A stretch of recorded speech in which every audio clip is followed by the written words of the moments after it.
And more local news tonight, the Dane County Humane Society is asking for donations to help cover the cost of 2 injured aquatic birds until they can find them a permanent home.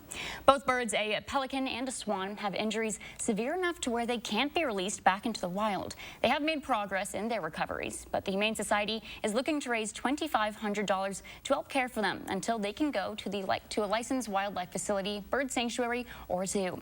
To learn more or make a donation yourself, look for this story over on channel3000.com.